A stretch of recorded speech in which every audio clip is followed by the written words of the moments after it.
Hi, I'm Shan, host of the Broken People podcast. This is your special invitation to join in the Broken People community. Take a break from the hustle and bustle of life and join me the last Saturday of each month as we share in inspiring stories to uplift and grow your mental and spiritual health.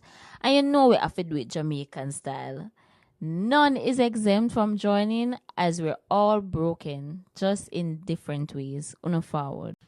Sometimes we go through a world where things are placed on us that we necessarily can't control or we necessarily had nothing to do with. Sometimes things are put on us that we wish it wasn't, but that's the case.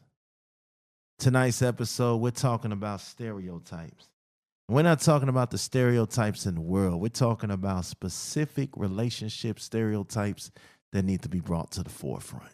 With Smash's opinion and twists, though. Tonight, you're going to find out what I agree with and what I disagree with and why I feel the way that I feel. Tonight's episode is going to be fun. I think y'all are going to enjoy it. I normally would explain things later, but I think it's best that I explain it now. Yeah, I'm explaining now. Let's start the show. Ever been left speechless by the ridiculousness of modern dating? Or maybe you're more old school. Yeah, like seriously, what were we thinking with those pickup lines in the 90s?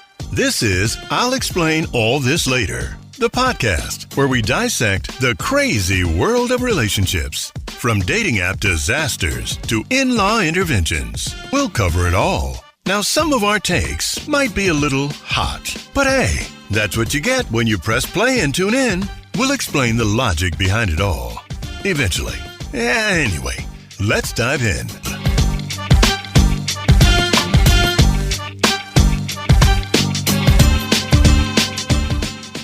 I just want to tell y'all that I am him. I am really him when it comes to this podcast shit. I'm really him. I've always been him. Got a special guest in the building. Very talented, very beautiful, very smart. I like her. I like her a lot. But now, listen, right?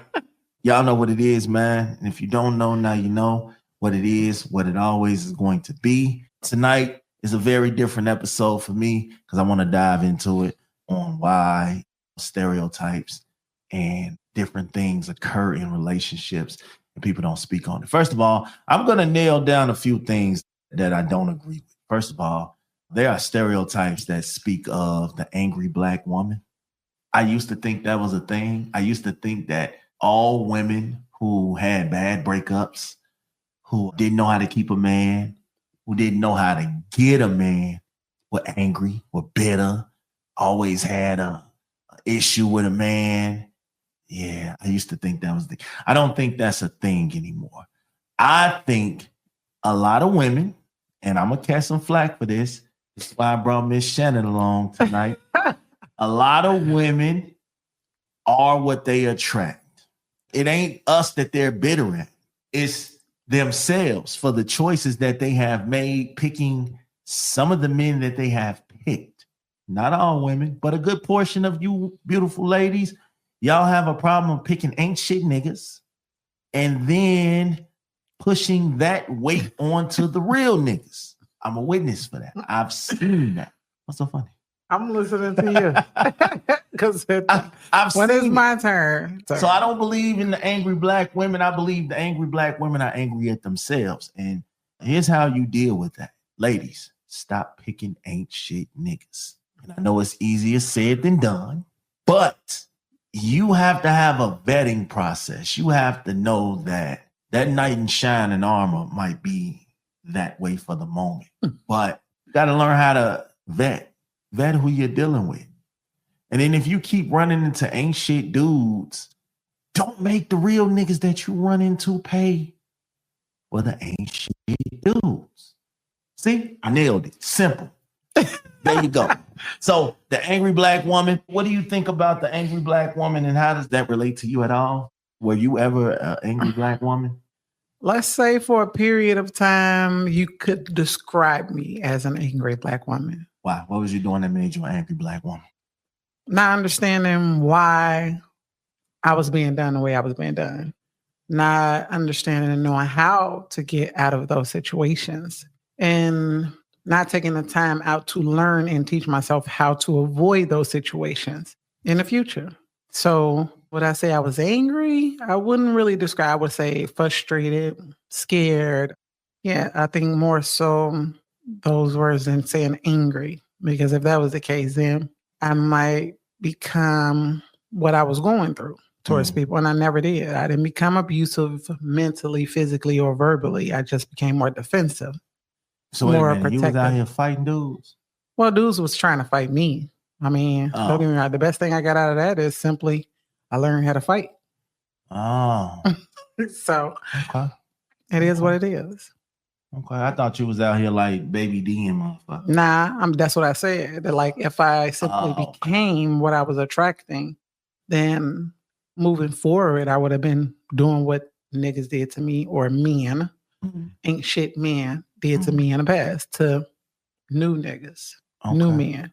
So you was giving everybody their fair shot until they proved that they belonged in the same box. More so less, simply because a lot of women nowadays, we operate out of fear, because the second we become vulnerable to a new guy after going through some traumatic situation or whatever, we are afraid of what people may say. We are naive, given an open opportunity. But I think that's the best way to kind of get past the fear, and not to allow yourself to make the next man pay for the last man's mistake. Yeah, because I think you have to heal before you start dealing. And this applies to the angry black man too, because, you know, sometimes we go through things in the world. We get into it at the job. We get into it in the streets. We get into it with life. Then we take it home and we take it out on our lady, on our kids, and feel like everything is lost. I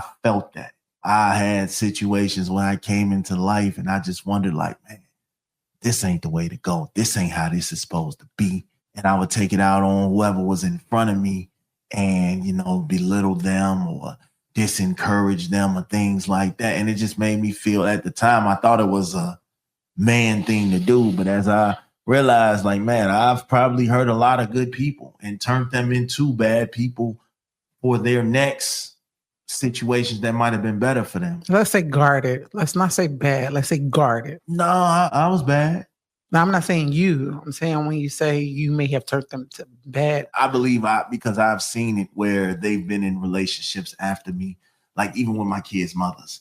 Like when I came across them, they were beautiful souls. After me, they became me, if that makes sense.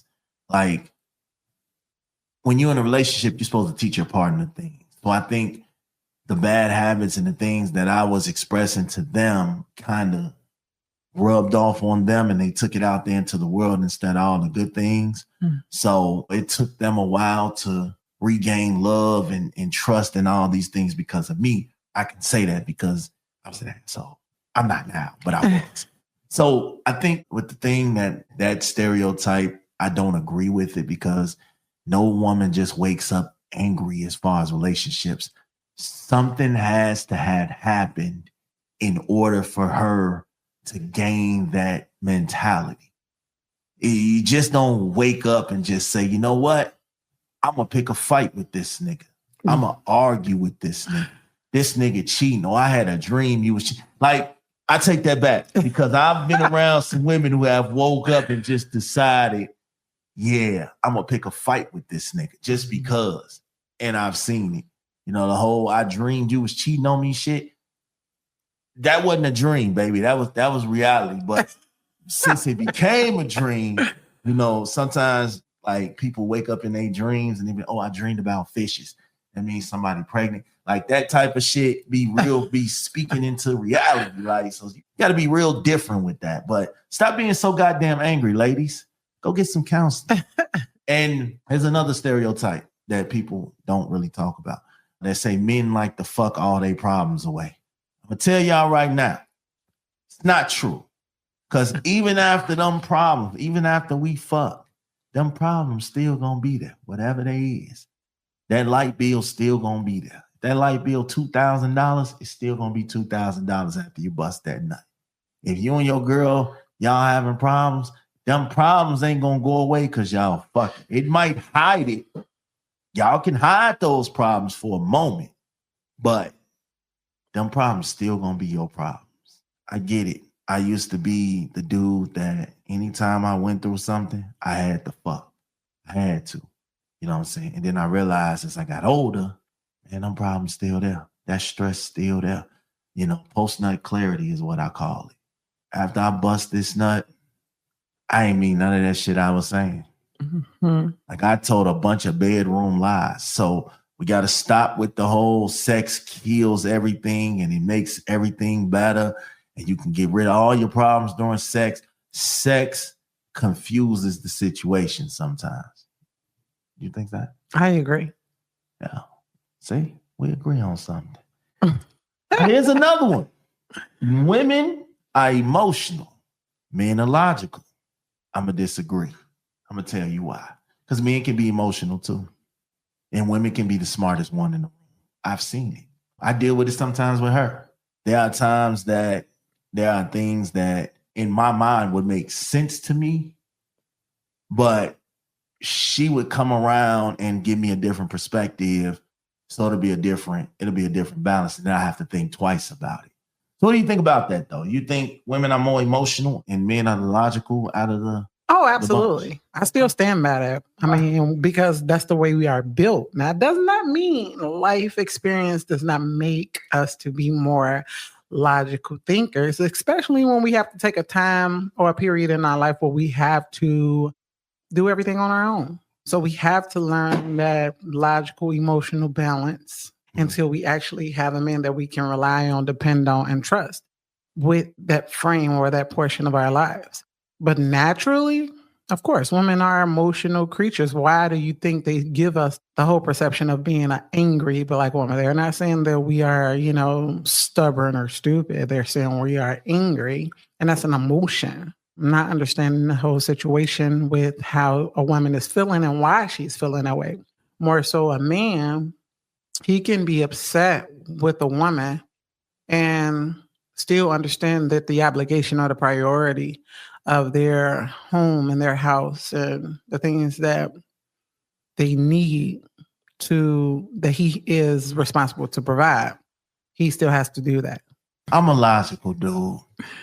Sometimes I'm too logical. I will overthink and overanalyze everything. Mm-hmm. But also, I'm emotional. I wear my heart on my sleeve sometimes. I have to be because, again, the world doesn't give us an opportunity to be human. So sometimes you have to make your own opportunities to be human because sometimes you have to make your own opportunities to be human because the world doesn't give you those. So you have to take them.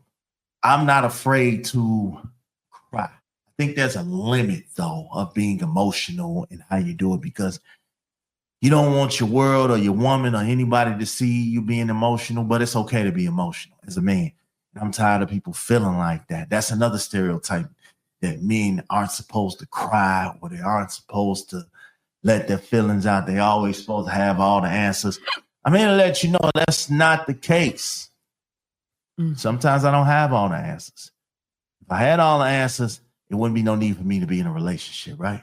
Absolutely. So I don't have all the answers. Sometimes I'm going to cry. Sometimes I'm going to be upset. Sometimes I'm going to yell. I'm going to scream. I'm going to express how things make me feel. And it doesn't make me less of a man. And this is where it irritates my soul because they act like Black men are supposed to be the only ones who can't feel anything. We're supposed to be strong 24/7, no matter what we go through. Well, I kind of disagree a little bit. Why? Simply, it's just about how you express it. When people express their emotions, it should not be because you are overwhelmed or you're angry. You shouldn't try to tear down or beat down the next person no, it's all about, and then again, let's take a few steps back with you being vulnerable. The world is not designed for you to be able to be vulnerable too. This is why the importance of having a partner, a supportive partner, a reliable partner is so important. You should be able to be vulnerable, but in order to have a dependable partner, you have to understand that you cannot tear down the very person that you are relying on when you're angry, when you're upset, when you're confused, when you're frustrated. You have to be able to lay it down on the table and allow that person to kind of help walk you through it and to soothe those wounds. Now, if you don't, then you're kind of defeating the purpose of having a partner, really. Sometimes your emotions, they're uncontrollable. You take on so much and you finally just explode. And that's the point. I think it's different for some people, case by case. But I think for me, like I used to hold it all in, no matter what I went through. I used to hold it all in. And finally, it got to a boiling point, a breaking point, and you couldn't maintain it anymore. So you had to explode. You had to just let it out. And that wasn't always my intentions. I didn't want to hurt who I was dealing with. Even now, I don't want to never hurt or see feelings or make other people angry.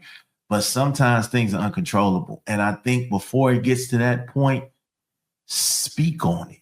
Like right then and there. Don't let things build up. Because at the end of the day, you're going to hurt yourself. And by holding this weight in, by holding this pressure, and then when you finally do let it out, and it's an unhealthy way of letting it out, yelling, screaming, throwing things like that, that's unhealthy. So the best thing to do is to take those issues head first, like deal with it now. That way it doesn't become a bigger issue. You can't just sweep it under the rug and overstep the pile. That pile is getting bigger and bigger, and all you're doing is walking over it. Well, eventually it's going to get bigger to the point where you can't walk over it. So deal with it now. I've never been too big on a woman's place is just in the kitchen and the kitchen only. And the man is supposed to just work and pay bills all his life. No. Get y'all ass out there and enjoy life. That's another one. Get out there and enjoy life. Take some trips. Go feed some pigeons or something at the park. Go to a different country, whether by bus, plane, automobile, train. Do what you got to do. And then when you get to them countries, go have relations with somebody you know you'll never see again. That's on my bucket list, by the way. But get out and see the world, man. Okay, we're doing it together, right? Oh, okay. I'm just saying, get out there and see the world. Like a lot of times people get so stuck on working, all work, no play. And this was me, all work, no play. Listen, these jobs don't care about you. The minute something happens to you, they're going to find somebody else. It's just that simple. I don't care if you've been with your job for 30 years. The minute you get sick or you can't work, they're going to find somebody else. The minute you pass away, they're going to find somebody else. The minute you are not holding up to par their standards, they're going to find someone else. So take all the vacation time you got. Use that PTO. Work smart, not hard. Sometimes you got to just work smart. Take all that PTO. Man, listen, if your kid's birthday coming up and you need to take the day off, take the day off. You got that funeral or something you need to attend, do that shit. Don't let these jobs wear you out, man, to feeling like, listen, you need this money. So once you tell a job, and here's another thing. Once you tell a job everything that you're trying to do, man, I'm trying to buy this house. Oh, man, I got this wedding. We getting married next year. Or I got a new baby coming. The job got you by your balls because they know you need this job. So they're going to get everything they can out of you. And I'm going to turn around and get everything I can out of it. Like my job hate to see me coming because they know every other Friday I'm taking off. And it ain't even a question about it. They hate to see me coming. But I think that's how I've always been with jobs. If I don't like working here, I won't be here. I've been to jobs where I'll show up for training and then in the middle of training, I'll be like, all right, I'm finna take a break and I leave. Y'all never see me again. They got this grocery store out here where I'm at. I left mid-shift and they never saw me coming. And then what's crazy is the next day I came in at a grocery shop. So I don't waste no time with jobs. I always felt I'm too qualified to sit here and deal with a job I don't like. So again, don't put yourself in these spots where you just here to work and pay bills and take care of family. And ladies, y'all ain't here just to cook and clean and be sex slaves and work in the kitchen and do it. I mean, naturally, when you get married, yes, that's part of the job description. And in order to get that ring, we got to see how y'all act. So consider this on the job training. We got to see how y'all act in that climate. I know so many dudes who get married to a woman and they find out she can't do shit because you was told entrapped by her body, by her mind, by the way she suck on you, kiss on you, whatever. You don't find out that she don't know how to do too much of nothing. She can't cook, she can't clean, she can't fold clothes, she can't even iron right. So don't wait until you get married to find these things out. Put her on the job training. But also understand, ladies, y'all can do more than sit back and take care of kids. Like get out here and actually, there's some really dope women out here. Women are taking over the doctors, they're taking over the lawyers, they're taking over policing. Women are doing a lot of dope things. We almost had a woman president, but I'm gonna tell you right now, and this will be the only time that I really talk about politics. They wasn't finna let no woman get in office. Not yet. I'm gonna just tell y'all. Not yet. We had too many prideful men out here. Exactly. Who wasn't gonna ever let it happen. Exactly. But the beauty of it is, this Trump last run. So we got 4 years of hell we gonna endure. But he never gets to run again after this. So yeah, no, I didn't vote. I'm sorry. It was a waste of time for me because it's like choosing between crack and meth. I told y'all that. Crack and meth, both of them bad choices for your body. You're fucked up either way. So I stayed out of that race. But what do you think, y'all? You good with just being a stay-at-home mom and housewife, or you feel like you got so much more to offer to the world? I think you know the answer to that. I'm just asking. I'm just telling you, no. Ever since my kids are all adults, it's time to experience life for me. So don't get me wrong. I am fully equipped and capable of taking care of my home.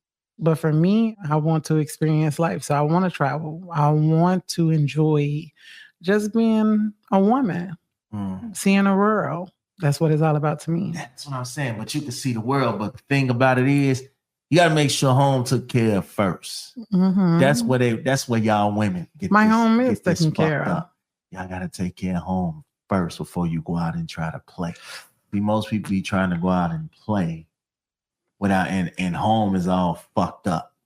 Okay? They want to hang out with their A1s and A2s and shit. I'm going to hang out with them. They don't want to take care of home. See, I'm the type, I will argue with a motherfucker the whole time while they out. Ain't no fucking doing And shit. I'm the type that will not answer. If I know that's what you want, I will not answer. I will not respond to your text message, especially if I know made sure the house is clean, the clothes are put up, you were fed. You feel me? Like the home is good. Yeah. I'm going to enjoy my A1s and my A2s. The perfect couple. There's no such thing. Nope. All right. No. So I want to tell y'all to stop thinking because they look good on social media, because they look good on TV, because they look good in public, that they are actually good. There's no such thing as the perfect couple. No, they are arguing right after that picture. Yeah, they are perfect for each other, but best believe they got more problems than a little bit. I'm gonna tell you that right now. They got more problems than a little bit. Like with me, everything might seem good and gold with me because I have a tendency nowadays of keeping my relationships and things private. But just because I'm private doesn't mean everything is A1. It just means I've learned to keep at-home life away from smash life. So there's a balance with that. And I think a lot of times people put their business out on social media for gratification, for admiration and all of that. And that's cool. Criticism, sarcastic. Yeah. See, yeah, it be that. I'm not one to put my relationship on display for negativity or for a like or for a share or for, some of these people be coming up with all these stupid ass things. And it's like, yo, this shit don't even be funny. They be really going through this shit, but they try to turn it into a prank. That shit ain't cute. Step it up. It could be, depending on the situation. It could be. Please stop referring to us men as the player. or the heartbreaker or the womanizer. Because women, y'all gonna hate me for saying this, but y'all know if y'all listening to me, I gotta say this. We only become those things because y'all allow us to become those things. Okay? And I'm just saying that respectfully. Men only play what they're allowed to play with. They're only allowed to do what women allow them to do. And yes, I blame both parties. Because as a man, the goal for me was never to have 4 or 5 different homes with kids in it. That was never my plan. My plan was to always, just be under one roof and grow and build and all of this.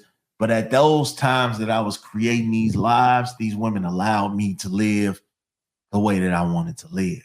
So I blame y'all. I blame myself because I could have had better situations where I strapped up instead of just, living YOLO. But I think what it was for me is that I was allowed these spaces. I was comfortable. They made me comfortable.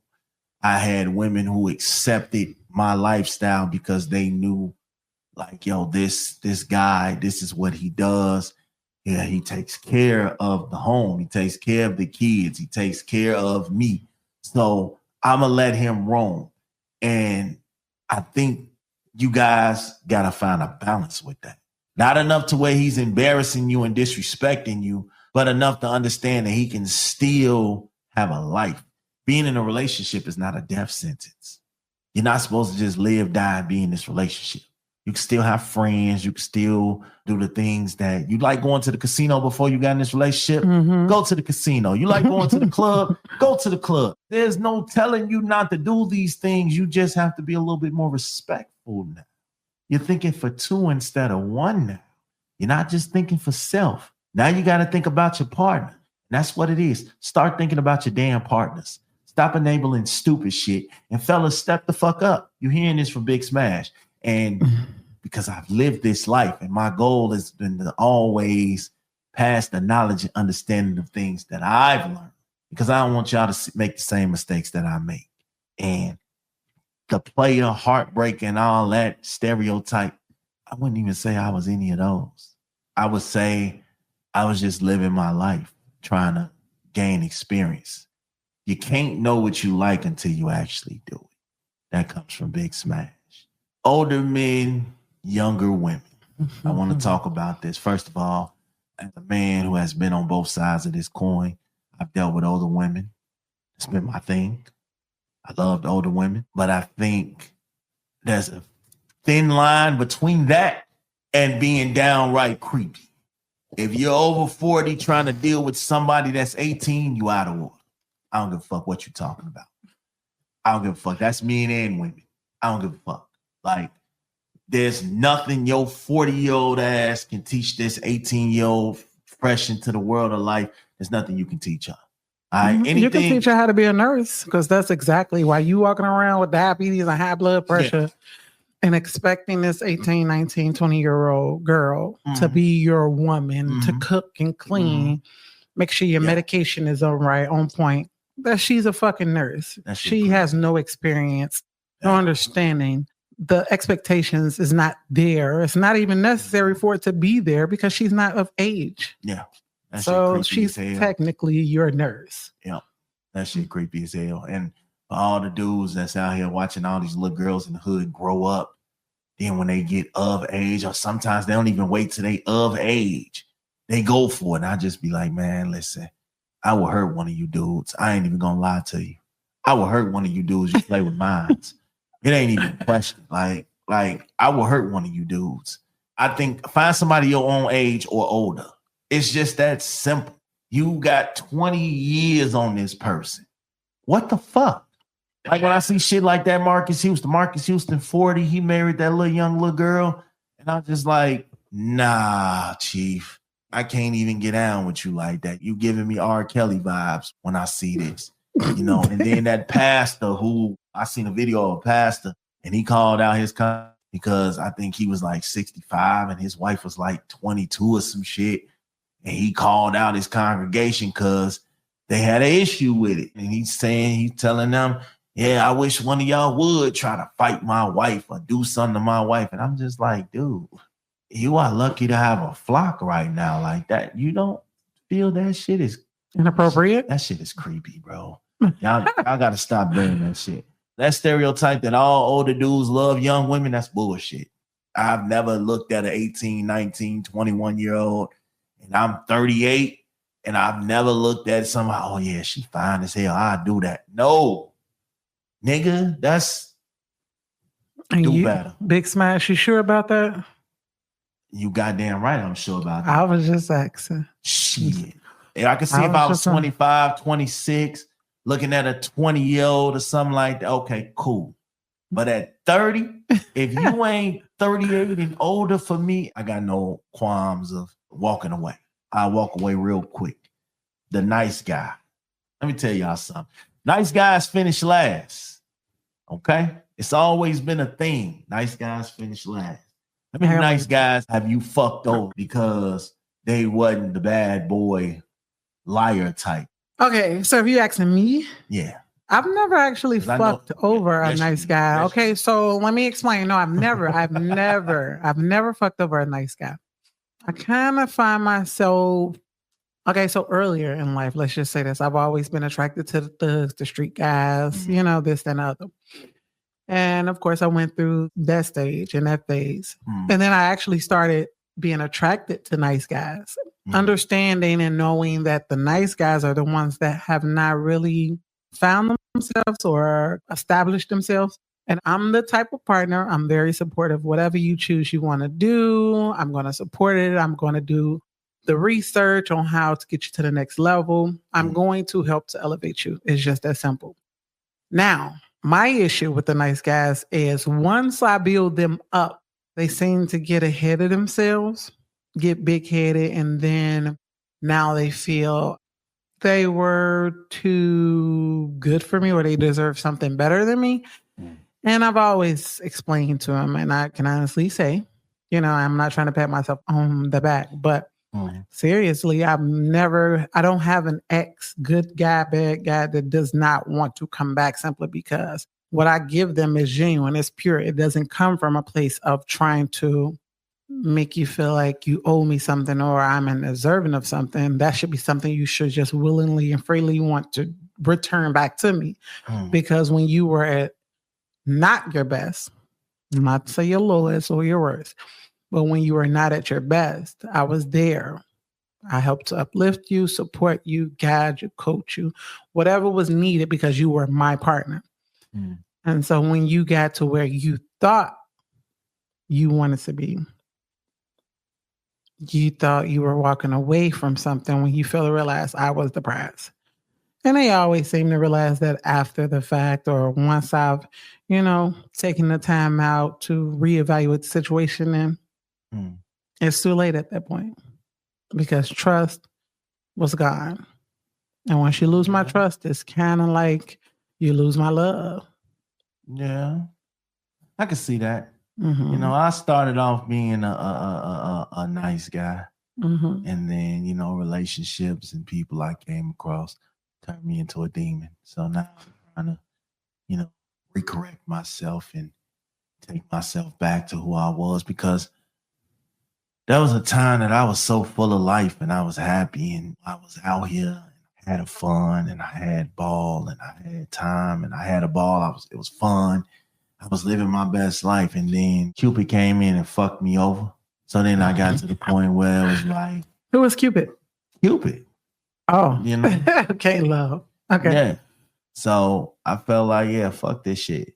I don't want to be the nice guy no more, because the nice guys aren't getting the love and the affection and the attention and things that the thugs and the liars and the abusers and the disrespectful motherfuckers walk around with their pants off their ass. Them the niggas that women love and they flock to, and they get all the respect and the home cooked meals and the sex on demand and all that shit. Niggas like me didn't get that. We got that here man, hurry up pussy. You know what I'm saying? Like just to, so it was different. I think what it was for me though, I realized like, nah, I just gotta have a balance. I could be the tough guy and I could be the nice guy at the same time.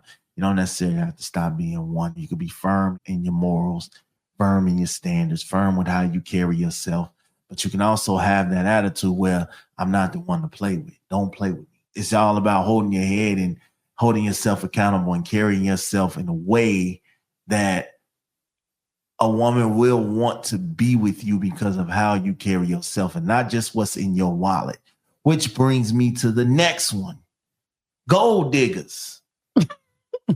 This generation here has made me really believe that there are women who were born to be gold diggers. They literally have nothing to offer but their body. And they don't want to learn a trade. They don't want to be a wife. They don't want to be in a good relationship. They want hair did, nails did, everything did. And they're not willing to get up and do it themselves.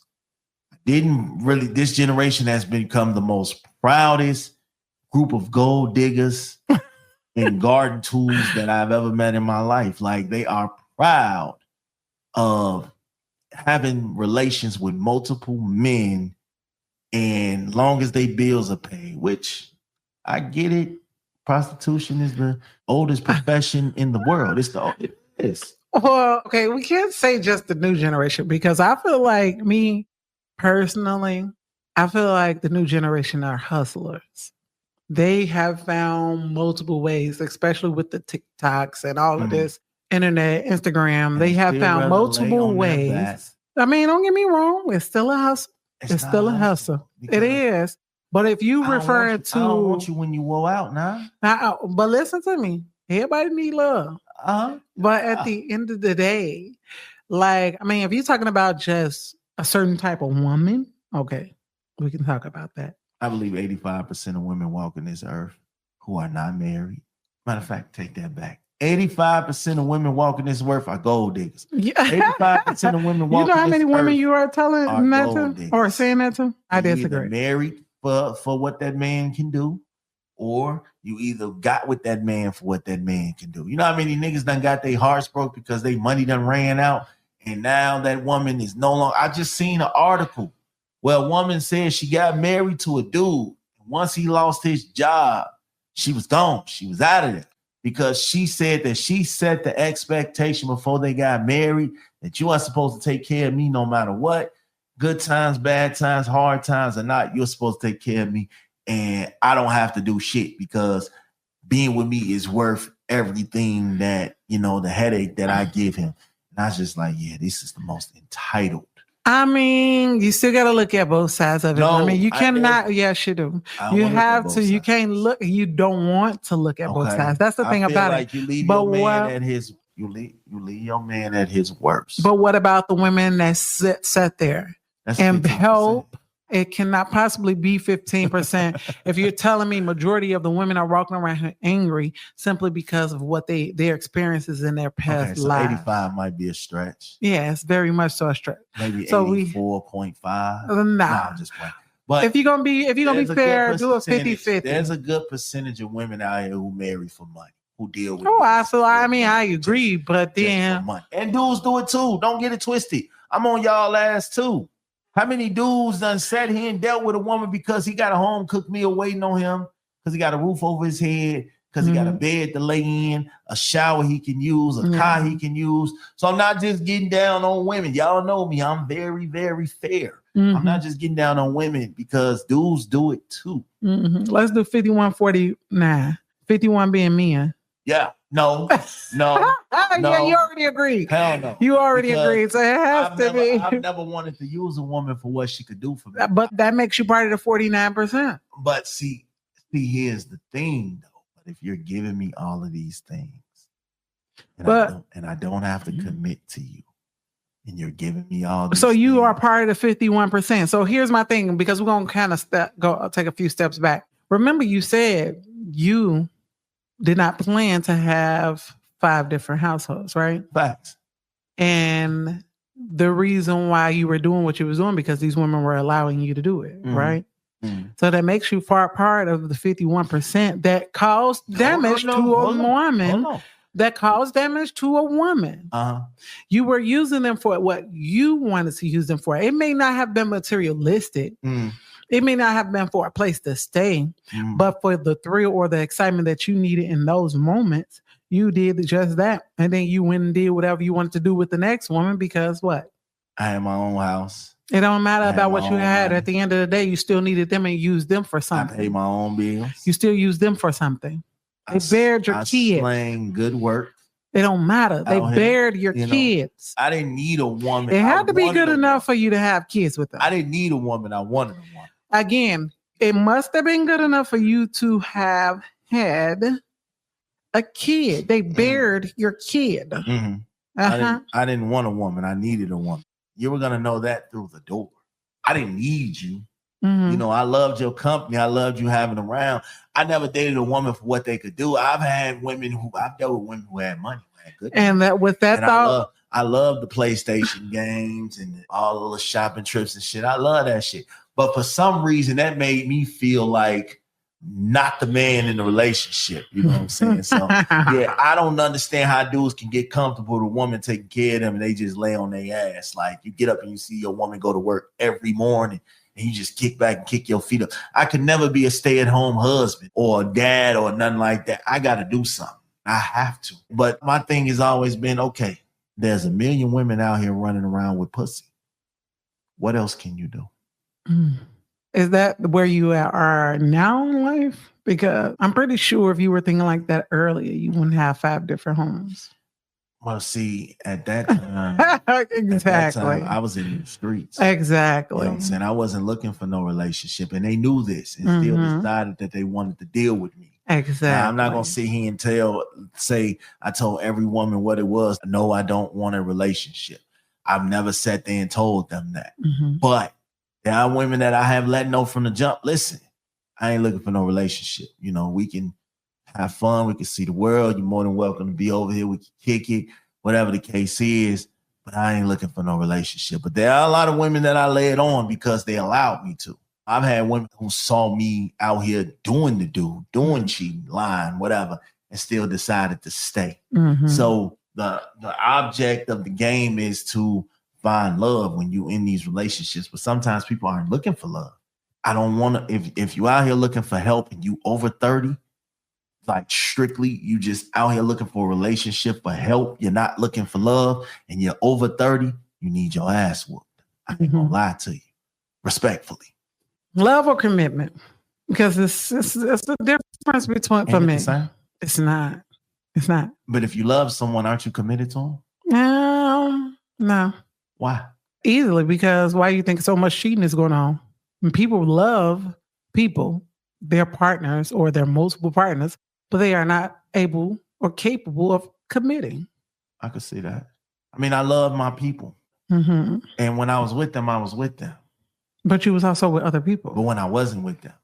You weren't in the same room with them, but... Exactly. But when I was with them, I was with them. Yeah. But I think sometimes, like, we got to put an end to a lot of these stereotypes because they don't fit some of us. It's at a lot of people's discretions on what you allow and what you take on. The angry black thing has never been a thing for me. The gold digger thing, I just started experiencing that these women are really out here. Like after my divorce and I started trying to dive into the relationship pool that they said had pee in it.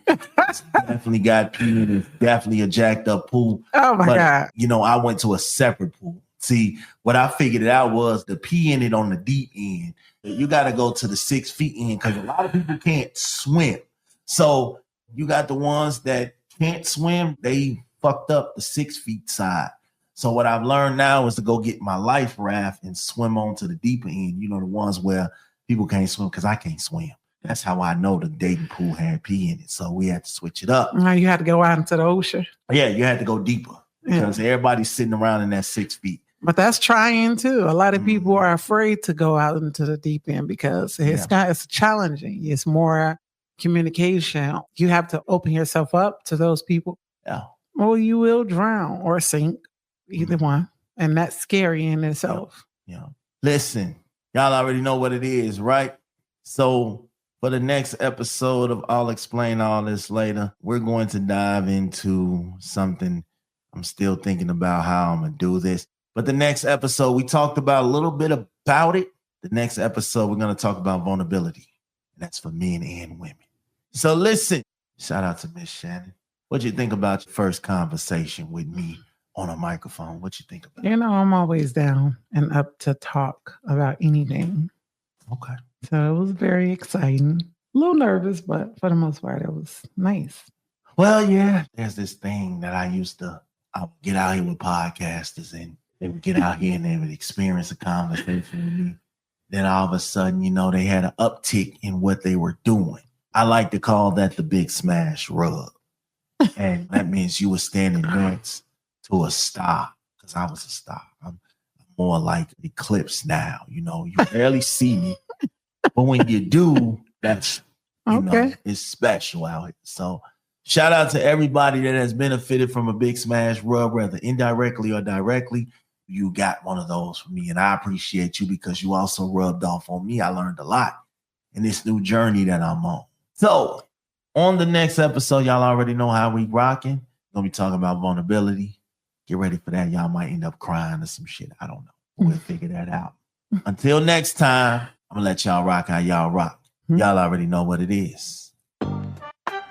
Thanks for listening to I'll Explain All This Later. Please like and subscribe wherever you listen to podcasts. And join us again next time for more outlandish takes on relationships and the dating life.